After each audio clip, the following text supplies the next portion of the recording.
What's up guys, I'm They Coming and welcome to today's video. Ladies and gentlemen, boys and girls, I have a Town Hall 12 defense guide brought to you today. And I'm very excited to be sharing this.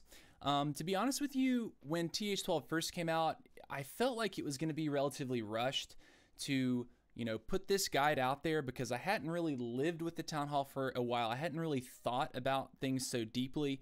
And after a couple months now, I do feel like I have a pretty good understanding of where I personally believe the attack meta is. And, what's going on, defensively, like what do I think is what is strong and everything. So when I mean build guide, I mean what things are you going to be building? Like everything that you have to put a builder on, this is going to be sort of a 1, 2, 3 step sort of system that I believe should work very well for you. So let's go ahead and talk about, I guess, the major talking points of this whole thing. Really going to be 4 different things. First, we're going to take a brief moment and talk about how to spend gems versus free to play. Also, what do you do about your heroes? Then we're going to move on to the actual build phases. And I really have only found, in my opinion, that there's like really 2 major build phases here. Trying to break it down anymore, I think, would just get confusing. So it's really just 2 different ones. There's going to be your core build phase and there's going to be your defensive build phase. So for your core build phase, these are going to be more things oriented with making sure that you're able to get your offense online right away. And then for your defensive build phase, obviously speaks for itself. It's going to be defenses.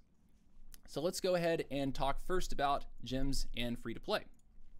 So if you're going to use gems or buy shop value packs, I strongly suggest using these only to do things for your offense. I do not recommend gemming defenses. This is going to be a lot of money, and to be honest with you guys, I mean, you all know that when you have a new Town Hall, the most exciting part of it is becoming powerful, like becoming the most powerful that you can so that you can tear apart your enemies. And really and truly, there's just not a whole lot of value in doing the defenses because, you just want to not have anything to farm inside the game. Don't gem your defenses, guys. So the things that you would want to gem that I would consider offense, if you're going to use gems or buy packs, your lab building time. So just building the structure, if you want to immediately complete it and be able to go in and put an upgrade down, that's a good call. Your elixir storage upgrade time. This is going to unlock things that you can do inside of your laboratory. Also a really good call. Your hero upgrade time. I did all my heroes like this. I gemmed all their upgrade time. I also use books. So, quite a few books, but also gems to make sure I get a 60-60-30 hero set.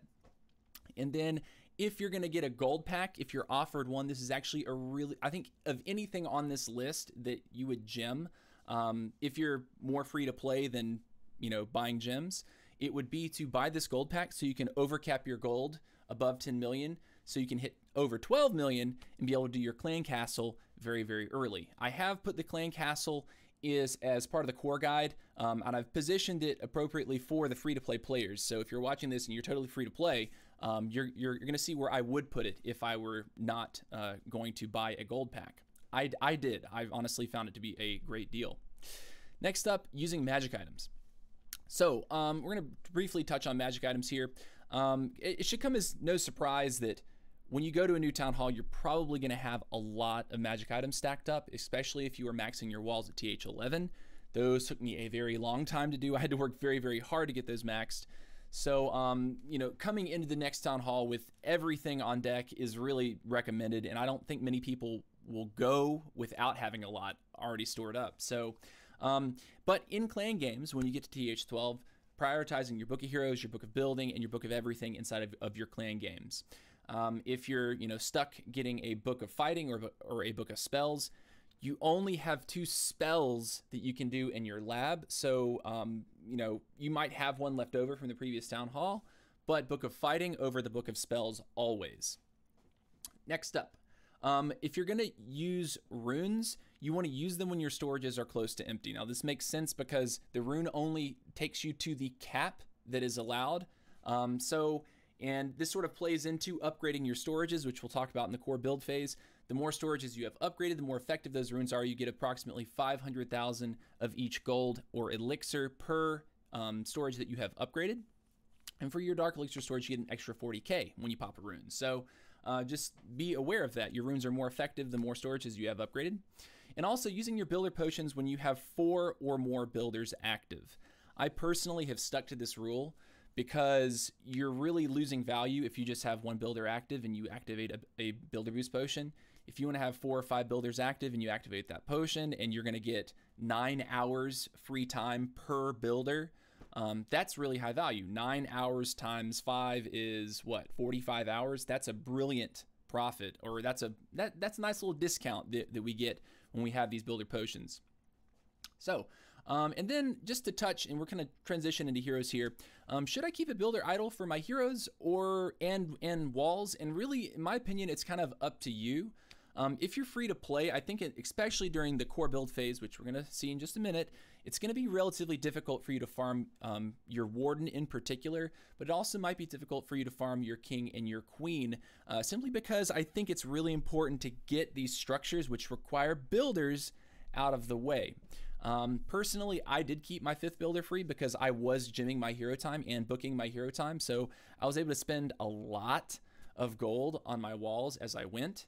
And actually, I'm all maxed out on my walls. I got 100 blue walls now, so that's pretty tight. I can actually officially put all my builders down and not regret it. Next up, let's talk about the heroes specifically. So, priority for your heroes. Just like TH11, your queen is the most important. Take your queen up to 55, then your king up to 55, and then your warden would be the least important to upgrade. We'll talk about this, break it down. Your major ability power spikes are going to be at 55. Okay, you don't get a major power spike at level 60 for either hero. The biggest difference that I see from 55 to 60 is probably with the BK, because his hit points do go up considerably, and it's not because of his ability power. It would be because of just his static HP. So yeah, your archer queen at level 55 is probably that's going to be really powerful. Obviously, all the way up to 60, she does get incremental DPS as she climbs, but she does not gain additional damage. She gets a little bit of an HP increase, I think, on her ability at level 60, but it's nothing really to write home about. Also, so let's talk about the warden. The warden at level 20 is still awesome. And I said earlier that I think you're going to have a hard time stacking up the extra elixir necessary to upgrade your warden during the core build phase. I would not feel bad about it at all, guys. The warden at level 20 is strong. He's still very effective. You give 5 seconds of immunity from all damage, whatever troops that you catch inside that ability. And when you get to level 30, you go from 5 to 6 seconds. So it's you know, it's an extra second. Really, the biggest thing, the biggest benefit that you're going to see from upgrading your warden is you get that extended HP pool, because his life aura does increase on the way up. But don't stress. The warden is not the most important here. So let's go ahead and look at the core build phase. So this is where we're actually going to start talking about building stuff, okay? The first thing that you need to do, obviously, for every town hall level is going to be your lab. This comes as no surprise. If you want to upgrade your troops, you got to have your laboratory upgraded. Next up is going to be your siege workshop. This is really important because you're going to want to donate these to your clanmates. And if you're in a clan where you don't have any other Town Hall 12s, you got to make them for yourself too. So I would suggest, though, if there are other 12s inside your clan that are going to be donating them to you, that you take those into war instead of your own. And for that reason, in the laboratory guide, we say that you don't really need to upgrade your siege machine necessarily. Next up, after this, I do the elixir storages. These are 5 million gold a piece, and these are going to really unlock your laboratory potential and also allow you to go past level 21 on your Grand Warden. Now, there's really 2 options that I've sort of devised here, and one is going to be your doing 2 of them, so you can do your dark elixir storage with it. And what this allows is it immediately allows you to upgrade your warden some more, and it also allows you to upgrade your heroes to max rank. Or your king and your queen, that is. Heroes, I sort of put that with, you know, said that alongside from the warden. Anyways, if you choose to do all 4 at the same time, this will unlock the potential for your laboratory entirely. So most of the elixir upgrades, as discussed in my Town Hall 12 laboratory guide, do cost, most of the desirable, the most powerful elixir troops do cost 12 million, and you must have that storage upgraded to do that. So keep that in mind, and that's why I put them before the army camps. I wouldn't want you to be in a position, and I don't think anyone really wants to be in a position where it said, man, I really want to have this troop upgraded, but dang, I gotta wait for my elixir storages. So that's why I put them so early. Man, my phone is pinging me today. Sorry, dudes and ladies. So next up, army camps. Obviously, you add 20 troop space once you get them all done, but another elixir expenditure. I mean, 9 million a pop, that's a ton of elixir. Next up are gold storages. And so we're starting to transition now into a more defensive oriented thing. In order to upgrade your defenses, there's only one defense in all of TH12 to go to max rank, that is 10 million or less, and that's the Tesla. So if you want to do your Giga Tesla to max, you have to have upgraded your gold storages, all of them. If you want to do your Inferno towers, if you want to do your Eagle artillery, you got to upgrade your gold storages. So I decided I did all of mine right after my army camps. I have not regretted it.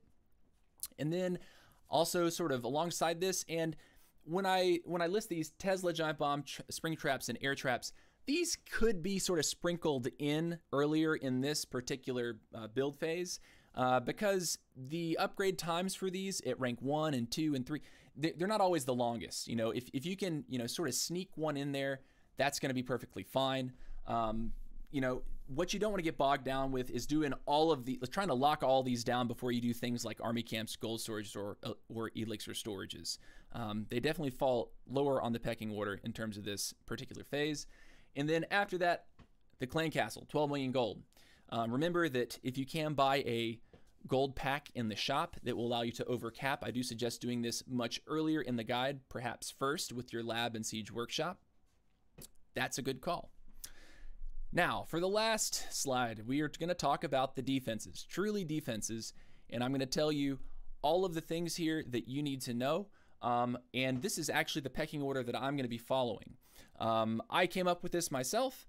I've not really fully discussed this with other people, so these are my opinions. You might agree, you might disagree, but leave your comments down below and let me know.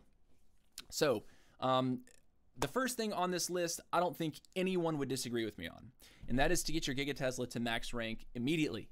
And to do this, you have to have your gold storages maxed up. You have to have a 12 million cap, and that's going to be that 8-day upgrade. So if you look, I'm going to describe how to read this.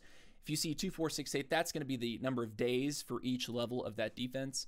And if you roll down Inferno Towers, that's 14 days for that upgrade times 2 because there's 2 of them.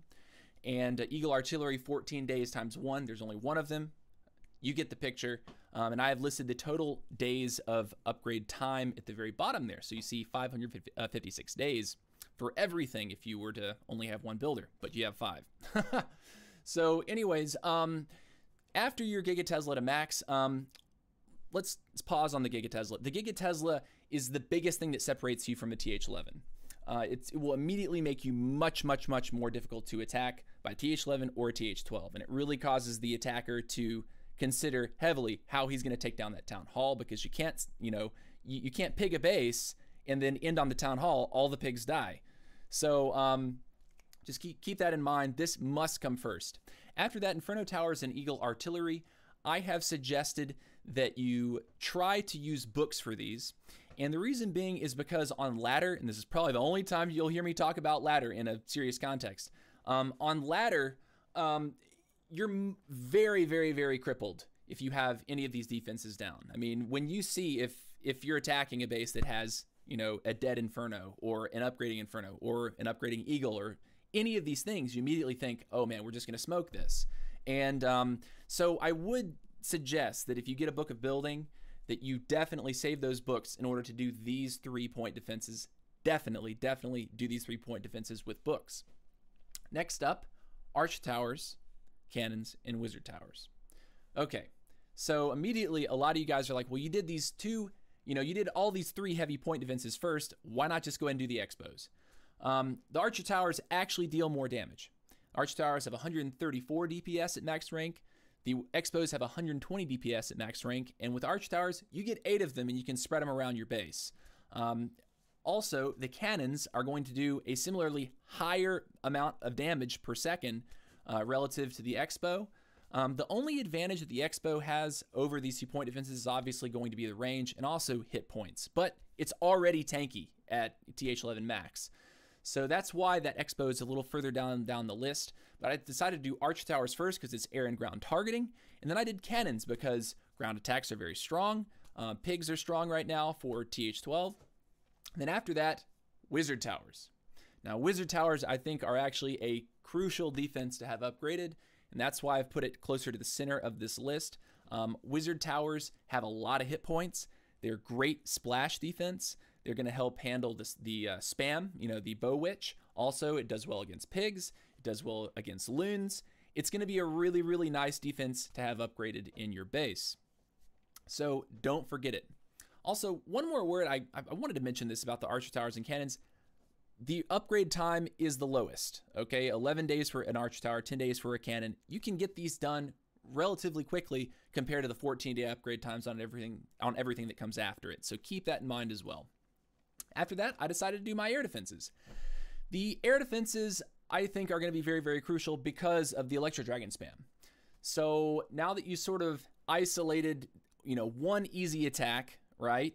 Be it the Bow Witch spam, you kind of have locked that down with Archer Towers, cannons, and Wizard Towers. You can now move on to air defenses to take care of the other strong form of spam, which is the Electro Dragon spam. So that kind of speaks for itself. There's your explanation. Next up, I have decided to then move into the expos.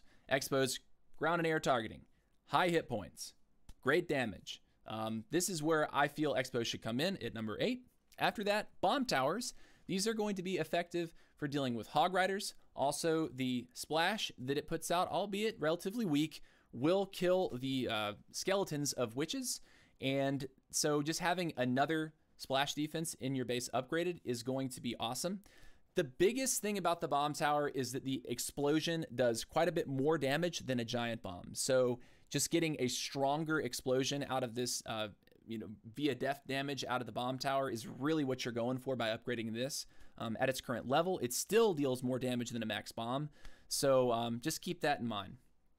Finally, Teslas and Mortars. So Teslas fall at number 10. The reason I put them so far down the list, guys, is they are not a very tanky defense. They're very flimsy. And at TH11 max, typically the way people are using Teslas anyway are to kind of throw off the attack. People can't see them before they get going, and then they pop up and they cause things to go wrong, right? They're not necessarily there to DPS down targets unless you really clump them up, and in that, clumped up configuration, they can be actually quite weak.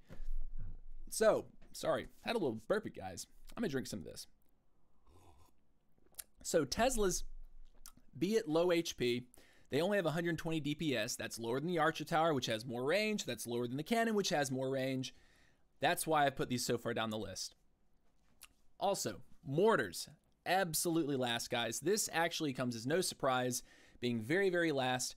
Mortars are just the least effective point defense in the game. I mean, they do potentially kill wall breakers, but a level 28 Warden with a max level 8 wall breaker, a mortar shot will still not kill it. That Life Aura does buff that wall breaker up and does prevent the wall breaker from dying to a single mortar shot. Now, if it gets hit by something else, that's also something. Same can be said for small bombs. With the existing level 20 Warden, the wall breakers do not actually die to small bombs on the outside. And this is just taking advantage of the Life Aura on the wall breaker, boosting that hit point just barely above the threshold to keep it alive. So anyways, total of 556 days for this entire defensive build section here. And if you have 5 builders, guys, that's only like, what is that, 110 days roughly? 110 days? That's like 3-4 months roughly. It's not going to take you that long once you reach this point of the town hall to actually max up. And this is all withstanding, any book of building or book of everything that you decide to apply to some of these defenses. Book of everything, I would not actually put on defenses. I would put that into your lab, getting some kind of crucial win condition troop done. But yeah, if there's one defense other than the ones that I've listed here, and I might have said this earlier because I was rehearsing this before I did it, that I would use a book of building on other than just the Inferno or the Eagle, I would also use them on your expos. The expos, having an expo down is also kind of crippling on ladder, and them being just a very tanky defense, that would be really, really nice to have. But anyways, guys, I do appreciate it very much, you guys sticking around watching this Town Hall 12 build guide. If you have any questions, be sure to leave your comments in the comment section below. If you have not subscribed to my channel yet, be sure to do so, and follow me on Twitch, twitch.tv/theycoming. Also, I will go ahead and plug my Electro Dragon Speed War that is going to be tomorrow. The war will be streamed on Twitch only, 11 a.m. to 1 p.m. EST. It will feature Electro Dragons from Town Hall 9 all the way up through Town Hall 12, and it's going to be a great war. Everyone's already gathering inside these clans, and I'm really looking forward to it. But much love, guys. I will see you later. Peace out.